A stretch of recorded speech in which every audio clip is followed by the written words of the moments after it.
So you're 40, in your 40s, and you want to get into cybersecurity. Is it too late?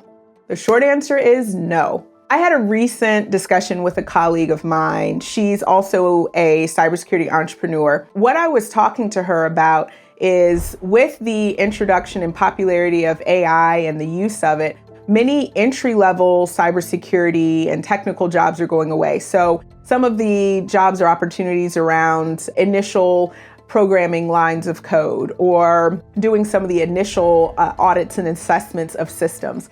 A lot of that can be automated with AI. So what are the sorts of training, skills, and competencies should we be introducing individuals who want to come into the field? That's either them coming through traditional path, or for those that might be interested, like the example of a 40-year-old plus in the career wanting to come in, transitioning into a new career. She indicated she is in this group that includes a lot of other senior cybersecurity professionals like she and I that have been in the field for decades. And so she said, you know what, I'll ask my group of colleagues that question to see what fields and areas that they would recommend that individuals just coming into the field should focus on. So one of those areas is AI security.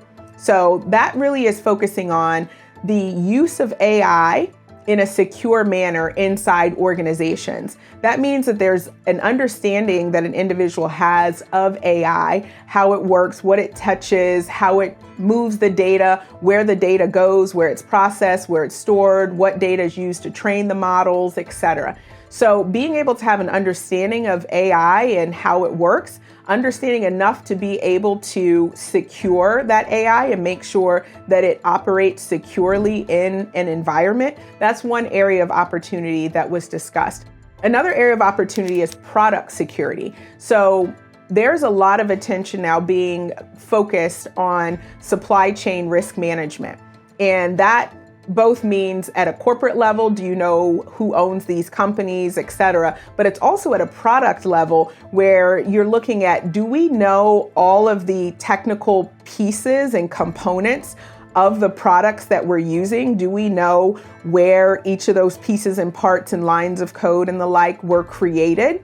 And so it's really looking at a software bill of materials, SBOM. So you might hear and see that term being thrown around a lot, but that's really around how do you make products more secure to include from a supply chain risk management perspective. Another area is really around compliance, governance. It's the ability to marry cybersecurity and technical context to business value and business risk.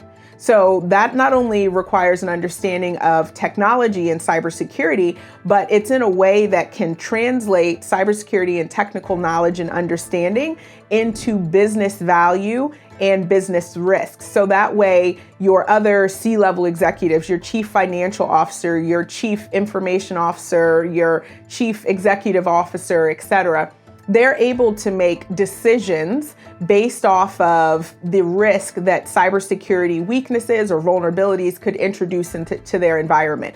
This is something that AI is not going to just be able to automatically spit out as an answer or take away.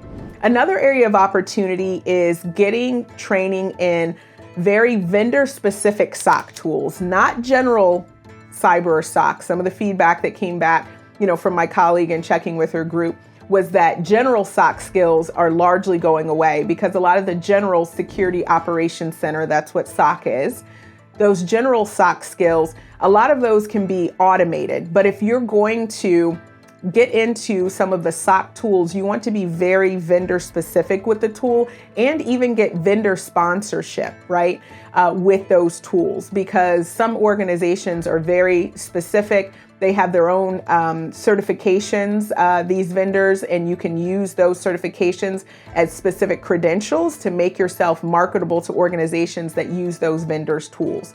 So those are some of the areas of opportunity.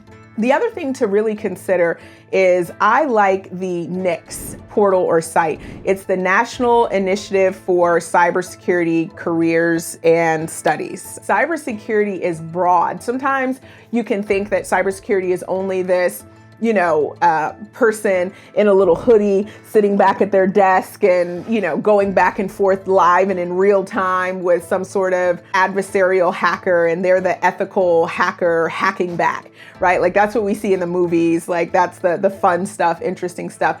But cybersecurity is so much more than that. That is just one particular type of role or scenario or context in which you could work in cybersecurity. There is cybersecurity related to project management, cybersecurity related to policy and policy creation.